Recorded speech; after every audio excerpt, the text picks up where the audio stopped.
चित्रकलेची देणगी असणारा गरीब घरातला हा मुलगा नारायण. दुकानाच्या पाट्या रंगवणे, छत्र्यांवर नावं टाकणे, गणपती गौरीचे मुखवटे करून ते विकणे, मैलांचे दगड रंगवणे अशी कामं करून मोठे कुटुंब चालवणारा हा नारायण.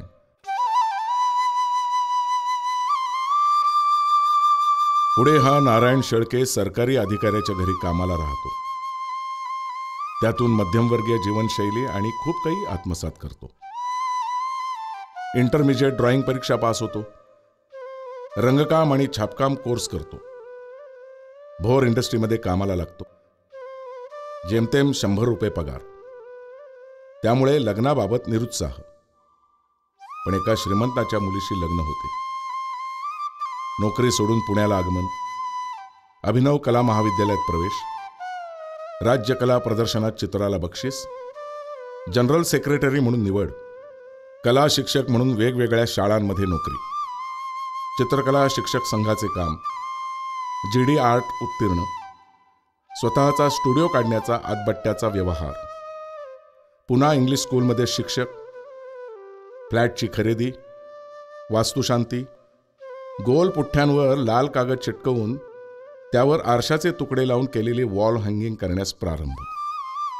त्यांना चांगली मागणी, प्रसिद्धी, उत्पन्नाचा नवा मार्ग, कथा लेखनाला सुरुवात, स्वतःच्या प्लॉटवर बंगला बांधण्याचा संकल्प, त्याची पूर्तता, मुले शिकून चांगल्या नोकऱ्यांमध्ये स्थिर.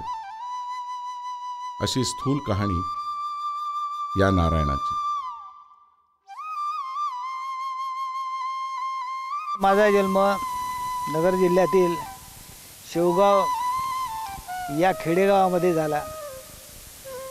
आणि विशेष म्हणजे जन्म घेणं हे कोणाच्या कुठल्या घरा याच्यात घ्यावं हे काय आपल्या हातात नसतं. दुर्दैवाने माझा जन्म एका दरिद्री कुटुंबामध्ये झाला.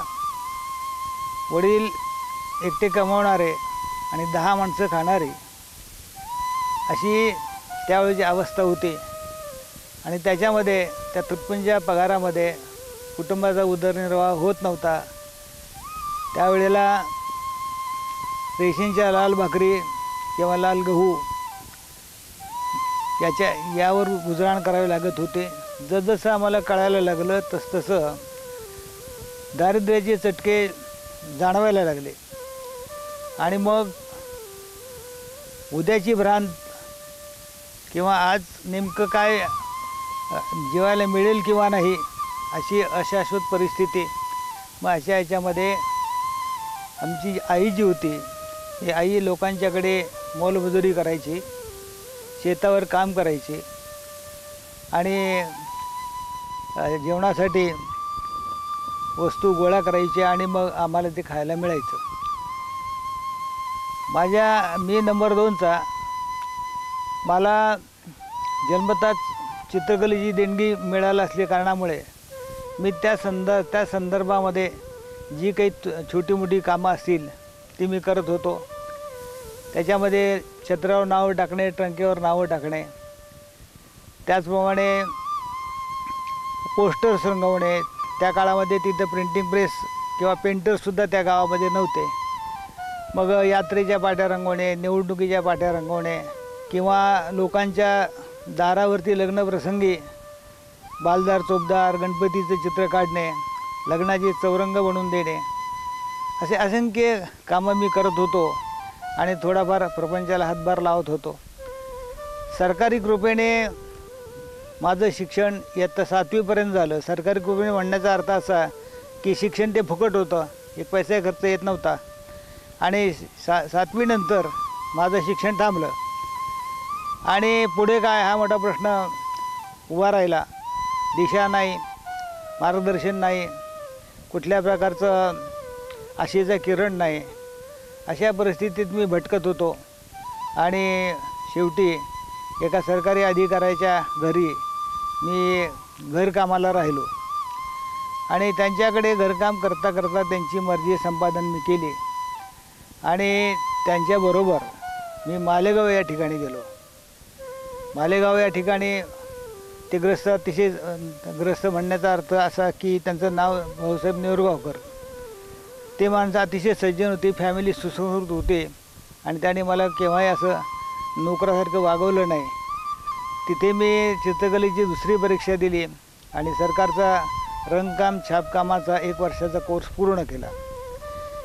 त्या ग्रस्तांची बदली 2 वर्षात भोरला झाली. तो योगायोगाने भोर इंडस्ट्रीज लिमिटेडमध्ये काम करणारे ग्रस्त शेजारीच राहत होते. त्याने माझी चौकशी केली आणि म्हटले, तुम्ही काय शिकला, तुमचं म्हणजे हे काय विशेष क्वालिफिकेशन वगैरे. तर म्हटलं बाबा मी तर काही फार शिकलेलं नाही आहे, पण माझी चित्रकलेची दुसरी परीक्षा झालेली आहे आणि मी रंगकाम छापकामाचा कोर्स पूर्ण केलेला आहे. ते म्हणले अर्ज लिहून द्या, मी आमच्या कंपनीमध्ये ट्राय करतो. आणि आश्चर्य असं की संध्याकाळी ते ग्रस्त कंपनीत आल्यानंतर म्हणाले की तुम्हाला इंटरव्ह्यूला बोलवलं आहे.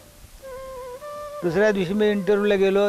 माझा इंटरव्ह्यू झाला आणि त्याने मला ॲप्रेंटिस म्हणून तिथे लावून घेतलं. महिना 25 रुपये महिना मिळत होता. अर्थात तो 25 रुपये महिना ते काही उत्पन्न नव्हतं, परंतु एक बुडत्याला काडीचा आधार याप्रमाणे त्याच्यावर मी समाधान मानलं. त्या ठिकाणी मी माझी कामसुवृत्ती, चिकाटी आणि प्रामाणिकपणा यामुळे मी तिथे लोकांच्यामध्ये हे आपुलकीचं स्थान मिळवलं. आणि पुढे मला मग एका शिफ्टमध्ये काम करण्याची संधी मिळाली. एक शिफ्ट माझ्याकडे असायची, परंतु कंपनी पगार मात्र वाढवून देत नव्हती. आता अशा परिस्थितीमध्ये माझं आयुष्य हे एक चमत्कारानेच भरलेलं मला हलकत नाही की पुण्याच्या एका सधन ग्रस्ताने त्याच्या मुलीचा विवाह माझ्याशी व्हावा अशी इच्छा प्रगट केली. घरच्या लोकांनी त्याला हे दिला, ते उचलून धरलं. माझा अर्थात त्या ठिकाणी विचार काही फारसा केला गेला नाही की माझं उत्पन्न काय, मी संसार करू शकेल का, काही नाही आहे. आणि अशा परिस्थितीमध्ये माझा विवाह झाला. पत्नी उषा ही इंटरपर्यंत शिकलेली होती आणि मी फक्त 7वीपर्यंत शिकलेलो होतो. हा एक विरोधाभास होता. तरी एकुलती एक असून श्रीमंताची मुलगी होती, गाडीत फिरणारी, आणि मी 5 चपला न घालता फिरणारा एक दरिद्री मनुष्य होतो. पण तरी आमचा तो विवाह झाला, याला मी चमत्कारच म्हणतो. नारायणराव शेळके हे माझे मेहुणे. तसं पाहिलं तर ते चुलत मेहुणे, पण मला हे चुलत म्हणायला आवडत नाही, कारण मी आणि माझी बहीण एकाच जॉईंट फॅमिलीमध्ये राहत होतो. त्यामुळे ती माझ्या सख्ख्या बहिणीपेक्षाही जास्त प्रिय होती. आणि बघा, यांचं लग्न हे शेवगावचे मूळचे आणि आम्ही पुण्याचे. पण देवाची बघा कसं हे असतं की त्या दोघांची जोडी वरती जुळलेली होती. माझे मेहुणे फक्त 7वी पास आणि अत्यंत गरीब घराण्यातले आणि शेवगावी राहत होते. आणि माझी बहीण एकुलती एक आणि अतिशय श्रीमंत घरातली आणि एकुलती एक मुलगी आणि शहरात वाढलेली. आणि हे फक्त 7वी पास आणि भोरला एका कारखान्यात 80 रुपये पगारावर राहत होते. आणि त्यानंतर त्यांचं लग्न ठरलं. त्यावेळेला थोडंसं सगळ्यांना आश्चर्यच वाटलं की आता कसं, पण ही जोडी वरतीच जोडलेली होती, त्यामुळे काही चाललं नाही. उषा अतिशय समंजस, सालस आणि सहनशील निघाली. तिने तिच्या शिक्षणाचा, तिच्या श्रीमंतीचा कुठल्याही प्रकारचा वास किंवा गर्व कधी केला नाही आणि माझ्याबरोबर संसार करायला लागली. परंतु त्या मिळणाऱ्या त्यावेळेस मला 80 रुपये पगार मिळत होता आणि त्या 80 रुपयामध्ये आमचा संसार काही भागत नव्हता. त्याच्यामध्ये ते आमच्या मंडळींना बेबी म्हणत की बेबीचा संसार बोरला थाटलेला आहे, तेव्हा आता आपण बोरला गेलं पाहिजे. बोरला गेल्यानंतर धरण आहे, आंबवडा आहे, झुलता पूल आहे, या सगळ्या गोष्टी बघायला मिळतील. म्हणून ते ट्रिपा शनिवार रविवारी यायला लागल्या. आणि माझी मात्र ओढाताण व्हायला लागली की त्या परिस्थितीमध्ये मी काहीच करू शकत नव्हतो. कर्ज व्हायला लागलं, लोकांचे पैसे उसनवारी व्हायला लागली. आणि अशा परिस्थितीत मी मेटाकुटीला आलो आणि मी नोकरी सोडून दिली, राजीनामा दिला. आणि 2 वर्षामध्ये तो मी संसार तो गुंडाळला आणि सासूरवाडीला आलो. अर्थात मी नोकरी सोडली, सासरची श्रीमंती आहे, आता याला काय करायचं, हा काही नोकरी करणार नाही, हा तर इथेच आपल्याला याला पोसावं लागेल वगैरे, अशा त्या लोकांची एक समज होता. आणि त्यामुळं माझं त्या ठिकाणी स्वागत अतिशय थंड स्वागत झालं आणि उपेक्षिताचं जिणं माझ्या वाट्याला आलं. परंतु मी जिद्द सोडली नाही. मी तसाच कोडग्यासारखा त्या ठिकाणी राहून मी एका वर्षामध्ये घरी अभ्यास करून चांगल्या प्रकारे मॅट्रिक पास झालो आणि माझी पुढची मार्ग मोकळे झाले. 1 वर्षाचा मग मी DTCचा कोर्स पूर्ण केला आणि शिवाजी विद्यालय देहू या ठिकाणी मी चित्रकला शिक्षक म्हणून रुजू झालो. माझे गुरु श्री नारायण शेळके यांच्यामुळं आज मी खऱ्या अर्थानं उभा आहे, चित्रकार म्हणून उभा आहे. शालेय जीवनामध्ये अगदी 5वी पासून 10वी पर्यंत, ॲक्च्युली मी 10वी पर्यंत शिकलोच नाही, पण 9वी पर्यंत त्यांचा सहवास मला इतका झाला की त्यांनी ज्या मार्गावरून जायला सांगितलं, धडाडीनं स्पर्धेमध्ये भाग घ्यायला सांगितलं आणि त्यांची जिद्द ती माझ्या कामाला आली. आणि त्या जिद्दीनं मी जे काही कामं करत राहिलो, त्या कामाच्या जोरावर आणि त्यांच्या आशीर्वादाच्या जोरावर मी आज चित्रकार म्हणून पुण्यामध्ये उभा आहे. सरांचं एक वैशिष्ट्य असं आहे, जो चांगलं काम करणारा विद्यार्थी आहे त्याच्या पाठीशी सातत्यानं उभं राहायचं, त्याला जे काही लागेल ते मटेरियल पुरवायचं आणि ते सर्व त्यांनी माझ्या बाबतीत केल्यामुळं मला चित्रकला शिकणं फार अवघड गेलं नाही. दुसरी गोष्ट, त्यांच्यातला एक गुण असा आहे, एखादा जर विद्यार्थी होतकरू आहे, त्याच्या अंगात कलागुण आहेत, परंतु पैशाचं बॅकिंग त्याला जरा कमी आहे, तर अशा विद्यार्थ्याला ते उचलून धरून पुढं घेऊन जाणं हे जास्त महत्त्वाचं आहे. तर त्यांनी मला रंग, जे काही साहित्य लागतं ते पुरवून बाहेरगावी मद्रास, मुंबई, कलकत्ता इत्यादी ठिकाणीसुद्धा त्यांनी स्वतःहून माझे फॉर्म भरून माझ्यापर्यंत आणून दिलेले आहेत. आणि जाण्या येण्याच्या खर्चासहित एखाद्या विद्यार्थ्याला पुढं नेणं हा त्यांच्यातला जास्त मोठा गुण आहे. दुसरं एक वैशिष्ट्य, सरांचं म्हणजे स्टेज डेकोरेशन 50 फूट असो नाही तर 10 फूट असो, जिद्दीनं धडाडीनं माझ्यासारखे जे काही विद्यार्थी काम करणारे आहेत त्यांना हाताशी धरून, त्यांना मार्गदर्शन करून एवढं मोठं स्टेज डेकोरेशन करून घ्यायची कला त्यांच्यात जास्त महत्त्वाची आहे. ती आजकाल जास्त इतर कला शिक्षकांमध्ये प्रामुख्यानं दिसून येत नाही आहे. अशा पद्धतीनं जर कला शिक्षकांना विद्यार्थ्यांसाठी काम केलं तर मला वाटतं माझ्यासारखे शेकडो विद्यार्थी तयार होतील आणि आज एक चित्रकार लोकांची संख्या झपाट्यानं वाढेल. आणि झपाट्यानं वाढण्यासाठी अशा लोकांचं मार्गदर्शन, अशा लोकांचा आशीर्वाद असायला पाहिजे असं मला वैयक्तिक वाटतंय. माझं कर्तृत्व पाहिल्यानंतर सासऱ्यांना माझ्याबद्दल म्हणजे जे काही राग होता तो नाहीसा झाला आणि त्यांना समजलं की हा मुलगा होतकरू आहे, याच्या अंगामध्ये काही गट्स आहेत. मग त्यांनी मला सपोर्ट देण्याचा निर्णय घेतला आणि मग म्हणाले, तुम्हाला काय शिकायचं असेल ते शिका, तोपर्यंत माझ्याचकडे राहा. आणि मग मी त्यांच्याकडे राहून आणि नोकरी करून, अर्थात माझी नोकरी देहू रोडला असल्याकारणामुळे आणि कॉलेज पुण्यात असल्याकारणामुळे मला ती नोकरी सोडावी लागली. आणि पुण्यामध्ये शनिवार पेठेमध्ये आयडियल इंग्लिश स्कूल या ठिकाणी भैयासाहेब ओंकारांच्या ओळखीने मी त्या ठिकाणी नोकरीला लागलो. नाझीर शेळक्यांना मी आज 40-45 वर्ष ओळखते. प्रथम ते देहू रोडला टीचर म्हणून काम करत होते आणि ओंकार जे होते, भैयासाहेब ओंकार आर्टिस्ट, ते माझ्या शाळेमध्ये आयडियल इंग्लिश स्कूलमध्ये ड्रॉइंग टीचर म्हणून पार्ट टाईम काम करत होते. त्यांची ओळख होती, त्यामुळे त्यांना काही वेळ व्हायचा नाही, बळच ते आमच्या आग्रहस्थ येत होते ओंकार. मग त्यांनी हे टीचर आम्हाला आणून दिला. परंतु ते काय झालं की त्यावेळेला त्यांना RTM करायचं होतं, म्हणून त्यांना मुंबईलाही जाणं भाग होतं. मग त्यांनी मला असं विचारलं की तुम्ही मला पहिले 1-2 पिरियड ऑफ द्याल का, तर मी येतो तुमच्याकडे. आम्हालाही पार्ट टाईम टीचर पाहिजे होता, आमची शाळा त्यावेळेला लहान होती. मग मी ते कबूल केलं. त्यानंतर त्यांनी अपडाऊन करून बॉम्बेला ती आर्ट मास्टरची पदवी मिळवली. अतिशय हुशार माणूस, कोणतंही काम करण्याची तयारी, त्यानंतर कोणतंही काम दिलं तरी ते पत्ते करणार. फोरसाईट त्यांची चांगली, ग्रास्पिंग पॉवरही चांगली होती, कुणालाही मदत करण्याची तयारी. त्यावेळेला काय झालं तर शाळा लहान होती आणि बऱ्याचशा लेडीज टीचरच होत्या, पुरुषपैकी कोणी विशेष नव्हतंच मुळी.